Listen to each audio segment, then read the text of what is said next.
Pernah kepikiran nggak sih kamu, gimana ceritanya sosok mitologis yang sakral banget kayak Nyi Roro Kidul tuh kok bisa berubah drastis? Berubah jadi apa nih?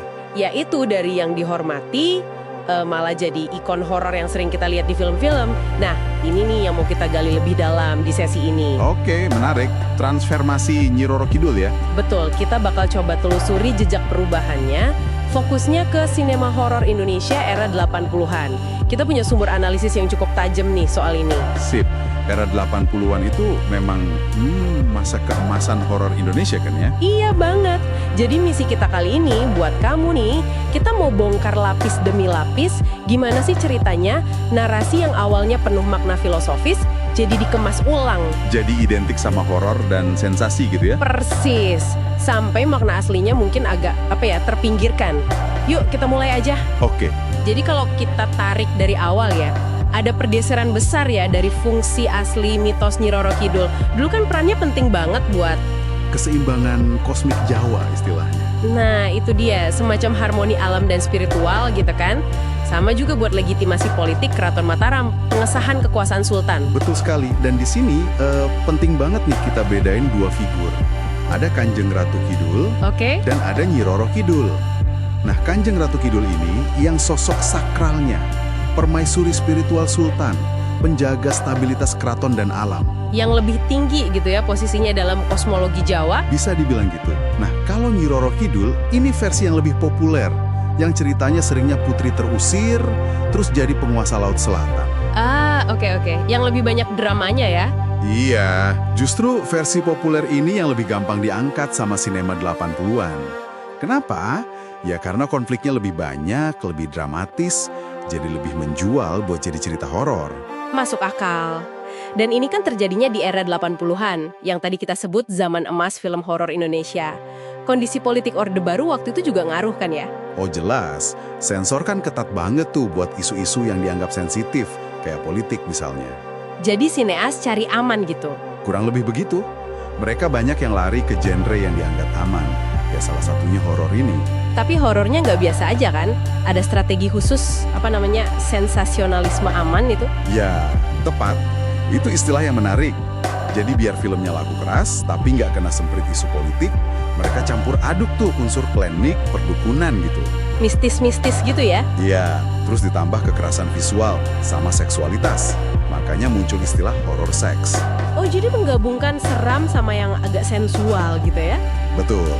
Tapi biar lolos sensor dan kesannya ada pesan moral, biasanya di akhir cerita ada tokoh agama yang muncul, terus ngalahin kejahatannya. Formula yang umum banget waktu itu. Nah, ngomongin horor 80-an dan Nyi Roro Kidul, nggak bisa lepas dari Suzana dong. Wah, ikonik banget itu. Film kayak Nyi Blorong tahun 82 itu kan fokusnya ke pesugihan, ritual seks buat kaya raya, terus ada lagi bangunnya Nyi Roro Kidul 85, itu lebih ke sisi erotis dan kekuatan perempuannya yang gimana ya, bikin merinding sekaligus terpukau gitu. Suzana itu memang berhasil menghidupkan visual Nyi Roro Kidul versi horor ini. Tatapannya itulah. Khas banget ya. Khas banget. Ditambah aktingnya yang intens dan visual film yang pada masanya itu termasuk berani mengeksploitasi klinik dan sensualitas tadi. Ya akhirnya citra itu nancep kuat di benak penonton. Akibatnya fatal ya buat narasi aslinya. Bisa dibilang gitu. Fokusnya jadi geser banget. Dari nilai filosofis atau spiritual, jadi melulu soal pesugihan, tumbal, ritual transaksional, pokoknya kekejaman dan keserakahan. Contohnya di Nyi Blorong itu ya, yang kekayaan dikaitkan sama ritual seks dan sisik emas. Iya, itu memperkuat banget citra Nyi Roro Kidul sebagai figur yang transaksional, serakah, haus korban, jauh banget dari Kanjeng Ratu Kidul yang agung. Dampaknya ke budaya populer kerasa banget ya. Stigma Nyi Roro Kidul jadi horor itu jadi kayak melekat gitu. Banget. Sampai Pak Mali pakai baju hijau di pantai selatan itu. Oh iya, itu kan ada penjelasan logisnya ya soal arus laut. Betul.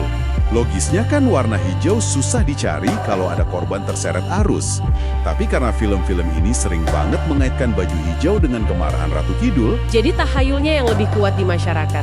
iya, film malah memperkuat tahayulnya. Tapi ada yang menarik juga sih. Walaupun dieksploitasi gitu ya di film-film itu, Nyi Roro Kidul seringnya tetap punya kekuatan besar kan? Agency istilahnya. Nah, itu dia paradoksnya. Dia bukan cuma monster pasif, dia penguasa, punya kendali, kadang malah kayak figur ratu adil yang menghukum orang jahat. Jadi nggak sekedar jahat aja gitu ya? Nggak selalu. Ini menarik, karena gemanya masih terasa loh di interpretasi modern. Ada film kayak Darah Nyai misalnya, yang pakai mitos ini buat bicara soal keadilan buat perempuan korban kekerasan. Tapi ya, warisan sensasionalisme 80-an itu tetap gak bisa diabaikan. Jadi jelas banget ya ada jurang pemisah. Di satu sisi, pandangan keraton soal Kanjeng Ratu Kidul yang sakral, agung. Penuh makna spiritual. Di sisi lain, persepsi publik yang dominan dibentuk sama Nyi Roro Kidul versi horor sensual ala Suzanna dari era 80-an. Gila ya kekuatan sinema komersial membentuk persepsi massa. Luar biasa memang dampaknya. Terus apa nih artinya semua ini buat kita? Buat kamu yang dengerin. Transformasi Nyi Roro Kidul ini kayaknya nunjukin gimana tekanan politik, kayak sensor Orde Baru itu. Bertemu dengan dorongan industri film yang komersial, cari untung. Iya. Hasilnya, narasi budaya yang tadinya kaya makna jadi tereduksi demi sensasi sesaat dan pasar. Makna aslinya jadi agak kepinggirkan. Betul.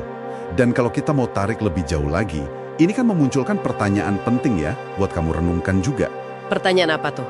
Seberapa jauh sih sebenarnya komodifikasi mitos? Cerita rakyat kayak gini, itu bisa membentuk ulang pemahaman kita semua tentang sejarah kita, spiritualitas kita, bahkan mungkin identitas kita.